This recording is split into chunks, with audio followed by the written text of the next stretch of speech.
അയോധ്യയിലെ രാമക്ഷേത്രത്തിൽ നാളെ പ്രാണപ്രതിഷ്ഠാ ചടങ്ങുകൾ നടക്കാനിരിക്കെ ആത്മസമർപ്പണത്തിന്റെ നിർവൃതിയിലാണ് രാജ്യമെമ്പാടുമുള്ള കർസേവകർ. കർസേവയിൽ പങ്കെടുത്ത അനുഭവം ഓർത്തെടുക്കുകയാണ് തിരുവനന്തപുരം പാപ്പനംകോട് സ്വദേശിയും ജന്മഭൂമി ഡയറക്ടറുമായ ടി ജയചന്ദ്രൻ. പോലീസിൽ നിന്നേറ്റത് കൊടിയ പീഡനമെന്നും അദ്ദേഹം പറഞ്ഞു.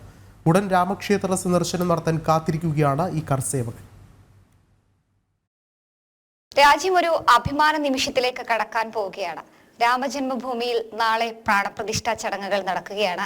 ഈ സമയം കേരളത്തിൽ നിന്ന് കർസേവയ്ക്ക് പോയ ഒരുപാട് ആളുകളുടെ ഒരു ജീവത്യാഗം കൂടിയാണ് നാളത്തെ ദിവസം. അപ്പോൾ അവരുടെ അഭിമാനത്തിന്റെ ദിവസം കൂടിയാണ് നാളെ എന്നുള്ളത്. ഇപ്പോൾ നമുക്കൊപ്പം ടി ജയചന്ദ്രൻ ജന്മഭൂമിയുടെ ഡയറക്ടറാണ്. ഒപ്പം രാമജന്മഭൂമിയിലേക്ക് ഇവിടെ നിന്ന് വർഷങ്ങൾക്ക് മുമ്പ് കർസേവകരുടെ ഭാഗമായി അദ്ദേഹം പോവുകയും ചെയ്തിട്ടുണ്ട്. അനുഭവങ്ങൾ ജനം ടിവിക്കൊപ്പം പങ്കുവെക്കുകയാണ്. ആദ്യം തന്നെ സർ, നാളെ രാമജന്മഭൂമിയിൽ ക്ഷേത്രത്തിന്റെ പ്രധാനപ്പെട്ട ചടങ്ങ്, പ്രാണപ്രതിഷ്ഠാ ചടങ്ങ് നടക്കുകയാണ്. എത്രത്തോളം അഭിമാനമുണ്ട്, ഒരുപാട് പേരുടെ ജീവത്യാഗം, ഒപ്പം പ്രാർത്ഥന, അവരുടെ ഒരുപാട് പീഡനങ്ങളൊക്കെ തന്നെ നേരിടേണ്ടി വന്നു. സാറും അതിന്റെ ഒരു ഭാഗമായിട്ടുണ്ട്. അപ്പൊ എന്ത് തോന്നുന്നു ഈ ഒരു അവസരത്തിൽ? ജനം ടി വി പ്രേക്ഷകർക്ക് നമസ്കാരം. ജീവിതത്തിലെ ഏറ്റവും അഭിമാനകരമായ ഒരു നിമിഷമാണ് നാളെ സംഭവിക്കാൻ പോകുന്നത്. നാളെ ഉച്ചയ്ക്ക് 12-നും 12:30-ക്കും ഇടയിൽ അയോധ്യയിൽ പ്രാണപ്രതിഷ്ഠ നടക്കുന്ന സമയം ജീവിതത്തിലെ ഏറ്റവും അഭിമാനകരമായ മുഹൂർത്തമായിട്ടാണ് ഞാൻ കരുതുന്നത്. നവഭാരത സൃഷ്ടിയാണ് നാളെ നടക്കാൻ പോകുന്നത്.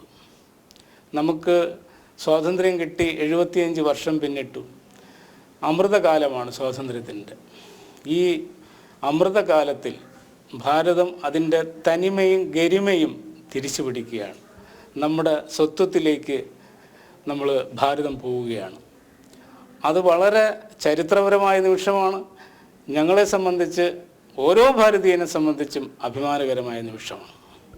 നാളെ ഉച്ചയ്ക്ക് ചടങ്ങുകൾ നടക്കുകയാണ്. അപ്പോൾ ആ ഒരു സാഹചര്യത്തിൽ കർസേവകരുടെ ഭാഗമായിട്ട് സാറും പോയിട്ടുണ്ട്. അപ്പം എത്രത്തോളം അനുഭവങ്ങളാണ് ആ സമയത്തെ പറ്റി ഓർത്തെടുക്കുമ്പോൾ? ഞങ്ങൾ ആദ്യ കർസേവയ്ക്ക് പോകുന്നത് 1990 ഒക്ടോബറിലാണ്. ഞങ്ങളിവിടെ നിന്ന് ട്രെയിനിൽ UPയുടെ അതിർത്തിയായ ഝാൻസി റെയിൽവേ സ്റ്റേഷനിൽ ട്രെയിനിൽ എത്തുമ്പോഴത്തേക്കും അവിടെ വെച്ച് ഞങ്ങളെ UP പോലീസ് അറസ്റ്റ് ചെയ്ത് ലളിത്പൂർ എന്ന സ്ഥലത്തേക്ക് കൊണ്ടുപോയി. അവിടെയുള്ള ഒരു ഫിസിക്കൽ എഡ്യൂക്കേഷൻ കോളേജാണ് താൽക്കാലിക ജയിലായിട്ട് രൂപപ്പെടുത്തി ഞങ്ങളെ അവിടെയാണ് എത്തിച്ചത്.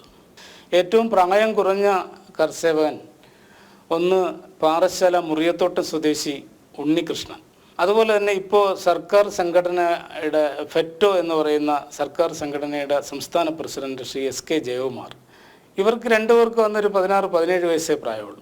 50 പിന്നിട്ട ആൾക്കാരിൽ നെയ്യാറ്റിൻകര ഭാഗത്തെ താലൂക്ക് കാര്യഭാഗം, പിന്നീട് വനവാസി വികാസ കേന്ദ്രത്തിൻ്റെ സജീവ മുഴുവൻ സമയ പ്രവർത്തകനുമായിരുന്ന യശശരീരനായ ശ്രീ ശ്രീനിവാസൻ സാറ്, അതുപോലെ ഇപ്പോൾ സംഘചാലകമായിരിക്കുന്ന ശ്രീ സുദർശൻ സാർ, ഇവർ രണ്ടുപേരും അന്ന് സർക്കാർ ഉദ്യോഗസ്ഥരാണ്. സർക്കാർ ഉദ്യോഗസ്ഥരായിട്ടും ധൈര്യപൂർവ്വം അവർ കർസേവയിൽ പങ്കെടുത്തു.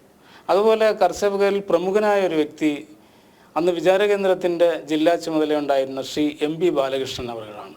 അദ്ദേഹം ട്രാൻസ്പോർട്ട് ജീവനക്കാരനാണ്, മാത്രമല്ല പ്രശസ്തനായ ഹോമിയോ ഡോക്ടറുമാണ്. അപ്പം ടീമിലൊരു ഡോക്ടർ കൂടെ ഉള്ളത് പിന്നീട് അത് നന്നായി എന്ന് തോന്നി.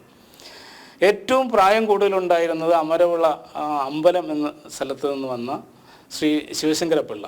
അദ്ദേഹത്തിന് അന്ന് 55 വയസ്സ് കഴിഞ്ഞിരുന്നു. ഏതായാലും അങ്ങനെ ഏറ്റവും ചെറിയ കുട്ടികൾ മുതൽ ഏറ്റവും പ്രായമായ ആൾക്കാർ വരെ ഈ 87 സംഘത്തിലുണ്ടായി. ഞങ്ങൾ അവിടെ എത്തിയപ്പോഴേക്കും, ലളിത്പൂർ ജയിലിൽ എത്തിയപ്പോഴേക്കും അവിടെ ഞങ്ങളെ കൂടാതെ ആന്ധ്രാപ്രദേശ്, കർണാടക, മഹാരാഷ്ട്ര തുടങ്ങിയ സംസ്ഥാനങ്ങളിൽ നിന്നുള്ള കർസേവകരെ അറസ്റ്റ് ചെയ്ത് കൊണ്ടുവന്നു. കർസേവ സമയത്ത് നമ്മൾ ജയിൽ ഭേദിക്കാൻ തീരുമാനിച്ചു. പക്ഷേ ഈ ജയിലിൽ കിടക്കുന്ന കർസേവകർ വലിയ പ്രശ്നക്കാരാണ് എന്ന് അതിനോടകം തന്നെ അവിടുത്തെ പത്രമാധ്യമങ്ങളിലും എല്ലാം വന്നത് കാരണം വലിയ പോലീസ് സന്നാഹമാണ് ഞങ്ങളുടെ ജയിലിന് ചുറ്റും ഉണ്ടായിരുന്നത്. ഞങ്ങളൊരു ജാഥയായിട്ട് അന്ന് രാവിലെ ഈ 867 പേരിൽ ഈ ആശുപത്രിയിലുള്ള 3 പേരെ ഒഴിച്ച് ബാക്കി എല്ലാവരും ജാഥയായിട്ട് വന്നു. മുദ്രാവാക്യം വിളികളുമായിട്ട്, രാമനാമ ജപവുമായിട്ട് മുന്നോട്ട് വന്നു. പോലീസ് തടഞ്ഞു. പോലീസുമായിട്ട് ഒരു അങ്ങോട്ടും ഇങ്ങോട്ടും ഉണ്ടും തള്ളും നടന്നു. BBC വാർത്ത വന്നു.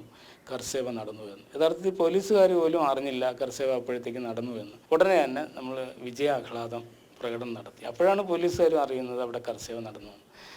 അപ്പോഴേറ്റവും രസകരമായ വസ്തുത, പോലീസിൽ പകുതിയിൽ കൂടുതൽ ആൾക്കാർ ഈ സന്തോഷത്തിൽ പങ്കെടുത്തുകൊണ്ട് അവരും ശ്രീറാം വിളിച്ചുകൊണ്ട് അവരും ഈ വിജയാഹ്ലാദത്തിൽ പങ്കെടുത്തു.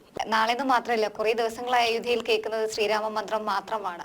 അപ്പം സാറ് പോകുന്നുണ്ടോ? എത്രത്തോളം ഒരു സന്തോഷത്തിലാണ് ഈ ഒരു നിമിഷത്തിൽ? ഞാൻ തീർച്ചയായിട്ടും പോകുന്നുണ്ട്. കാരണം ഈ 87 കർസേവകരിൽ ഞാൻ നയിച്ച കർസേവകരിൽ 6 പേര് മരണപ്പെട്ടു പോയി. ബാക്കിയുള്ള ആൾക്കാരുണ്ട്.